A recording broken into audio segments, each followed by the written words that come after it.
I get this question all of the time. What should I pack for my trip to London? Well, I'm gonna tell you. And I've got a London freebie for you. Make sure you watch to the end of this video to get it. First things first, check the weather. So a month or so before you come to London, check what the average weather is usually for the month that you're gonna be visiting. This is as easy as typing London weather in June into Google. See what the averages are just so you can kind of have an idea of what you might be able to expect, and that way you can do some shopping if you need to. Then check the forecast 1 or 2 days before you get to London and plan all of your outfits according to whatever the forecast is gonna be. Also, if you need some help with not overpacking, I have a great video that you can watch next, so just click the card that's popping up right over here. So when you come to London, some things clothing-wise that you should totally remember to bring are, of course, a jacket. Now, what kind of jacket's going to depend on what time of the year that you're coming to visit. It doesn't get terribly cold here, however, we do have cold spells sometimes, so check the forecast and you might need to bring your heavy down jacket with you.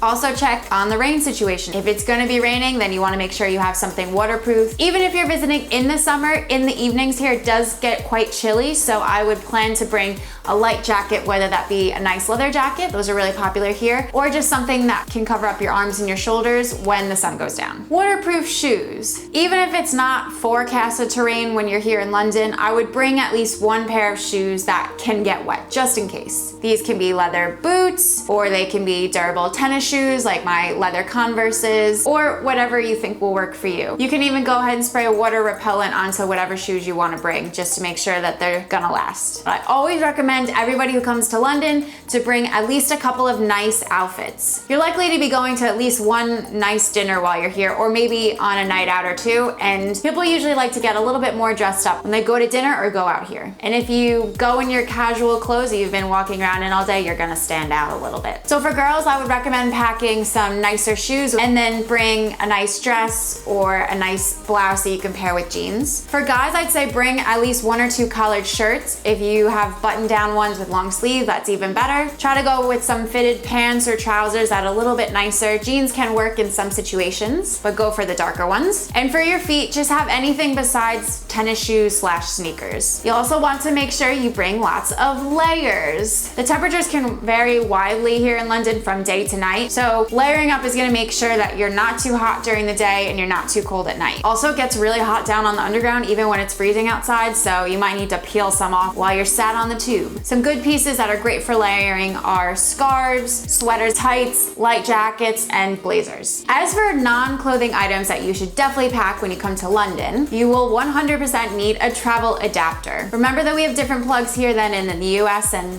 most of the world, really. So for any of your things you're bringing along that are dual voltage, make sure you have an adapter that you can plug into it. By the way, if you're not really sure what I mean by dual voltage, I'll leave a link down in the description below to kind of explain what kind of electronics are and aren't and why it's important to know that. And note that the plugs here in England are different from the rest of Europe. So if you're going and traveling the rest of Europe, you're gonna need different adapters from the ones that you'll use in the rest of Europe. Can I say in the rest of Europe one more time? The rest of Europe. I'll leave a link to some good adapters down below in the description. A compact umbrella. I'm not allowed to say that it rains all the time here, because on my last video, I've had a lot of hate for that. It doesn't rain all the time here. However, sometimes the forecast is incorrect. So it's always good to have an umbrella with you just in case you happen to be outside and get poured on. Here are some things you should not pack for your trip to London. You will not need these. Sweatshirts and sweatpants. Europeans and Londoners and Brits alike do not wear sweatshirts and sweatpants out in public,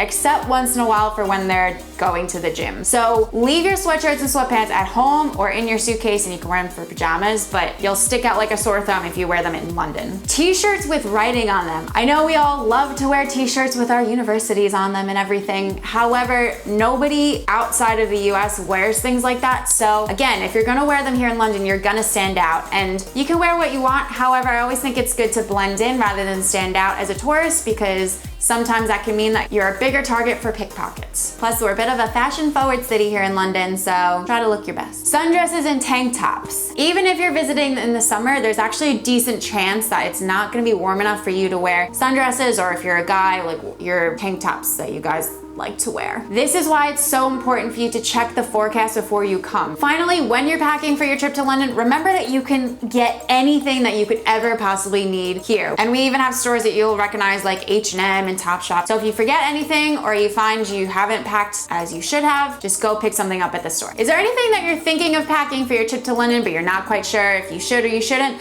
Let me know down in the comments below. Also, I told you guys I have something free for you, and I've created a London 101 guide to help you navigate your trip to London. It covers all the basic but important things that you need to know, like how to get from the airport into the city center. So click the link down in the description to get my free London guide or the little card that is popping up right here. And I have some more London videos coming in the next few weeks, so make sure you hit that subscribe button. Click my face down here. You can subscribe that way so you don't miss any of my videos that come out on every single Thursday. See you guys in the next video. The underground may seem a little bit scary if you've never used it before, but promise it's not. Here's what you should know before your first ride.